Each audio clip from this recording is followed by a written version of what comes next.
Oke teman-teman, kita masuk ke sesi 12. Ini yang perlu saya sampaikan nih teman-teman, ternyata saya tuh salah ya, tadi harusnya tuh sesi 11 kita mulai. Jadi tadi saya seakan merimain di sesi yang ke-10, kemudian saya hadirkan di sesi yang ke-11, tapi nggak apa-apa.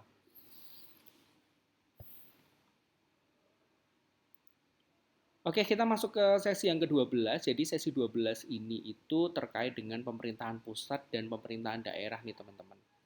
Ya, jadi di sesi yang ke-12 ini di hukum tata negara kita akan serta-merta sedikit membahas hubungan pemerintah pusat, ya, hubungan antara pemerintah pusat dengan pemerintah daerah dalam sistem ketatanegaraan di Indonesia tentunya. Nah, jadi pemerintahan pusat dan pemerintahan daerah itu ada dua hal yang perlu teman-teman ketahui terkait dengan keberadaan pusat dan pemerintah daerah. Jadi kalau pemerintahan pusat dan daerah itu merupakan dua entitas yang amat sangat penting dalam pemerintahan Indonesia. Jadi keduanya itu memiliki kewenangan yang kemudian kewenangannya itu berbeda, namun harus saling mendukung sebagai perwujudan pembangunan nasional. Kemudian terkait dengan kebijakan dan koordinasi, jadi keterpaduan kebijakan dan koordinasi itu juga amat sangat penting ya. Hal ini itu kemudian dijadikan sebagai kepastian dalam hal terkait dengan pembangunan daerah itu berjalan dengan baik atau tidak. Kemudian semuanya itu harus sejalan ya, sejalan kebijakan antara program yang kemudian ditetapkan oleh pemerintah yang kemudian nanti diaplikasikan oleh pemerintah daerah. Jadi akan ada yang namanya istilah harmonisasi dan sinkronisasi. Kemudian terkait dengan pemerintah pusat di sini, jadi lembaga nasional ya terkait dengan presiden, kemudian juga ada kementerian, ada DPR, MPR, ada DPD, ada MA, ada MK ya. Itu memiliki kewenangan berdasarkan konstitusi dan undang-undang. Kemudian peraturan nasional. Jadi kalau kita berbicara masalah peraturan nasional, itu menetapkan undang-undang ya atau Perpu atau PP kemudian ya atau Perpres itu sebagai dasar hukum bagi kebijakan nasional dan daerah. Kemudian kalau kita berbicara masalah pembangunan itu sendiri, nanti akan merencanakan pembangunan nasional seperti RPJPN ya, kemudian RPJMN ya, ada RKP yang kemudian nanti akan dijabarkan melalui program-program strategis dari pemerintah pusat ke daerah.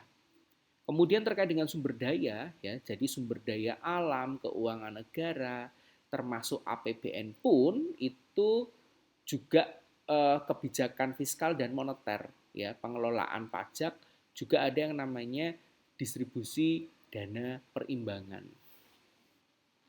Halo Mas Ari, gimana Mas Ari kabarnya hari ini? Kok tiba-tiba kameranya dinyalakan dan dimatikan ini Mas Ari? Baru masuk. Baru masuk. Kemudian terkait dengan pemerintah daerah ya. Jadi kalau kita berbicara masalah pemerintah daerah, pastinya fungsi utama dari pemerintah daerah itu adalah mengatur kemudian juga mengelola urusan pemerintahan di tingkat lokal ya. Pemerintah daerah itu provinsi, kota, juga kabupaten. Kemudian kewenangan spesifiknya itu adalah mengatur yang terkait langsung dengan kebutuhan masyarakat ya.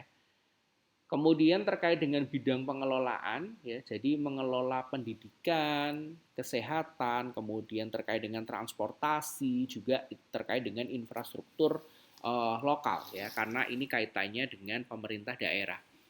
Kemudian terkait dengan sistem desentralisasi. Nah, sistem desentralisasi ini sebenarnya bertujuan untuk menciptakan pemerintah yang efektif, efisien, dan responsif nih teman-teman. Karena ada desentralisasi. Lah kemudian prinsip negara kesatuan dan hubungan antara pusat dan daerah itu seperti apa sih? Lah, sebelumnya kita akan sedikit membahas nih definisi dari negara kesatuan itu yang bagaimana sih? Yang perlu teman-teman ketahui, negara kesatuan itu adalah bentuk negara dengan satu pemerintahan pusat yang berkuasa atas seluruh wilayah, ya. Kalau kita berbicara masalah Indonesia berarti artinya berbicara masalah seluruh wilayah yang ada di Indonesia. Kemudian terkait dengan tujuan. Nah, tujuannya itu untuk apa? Balik lagi ke Undang-Undang Dasar Negara Republik Indonesia dan Pancasila, yaitu menjaga persatuan, kesatuan, dan integrasi nasional serta menghindari disintegrasi. Kemudian kekuasaan utamanya itu adalah meskipun ada pemerintahan daerah, ya, kekuasaan utama itu tetap di tangan pemerintah pusat. Kemudian terkait dengan apa tuh namanya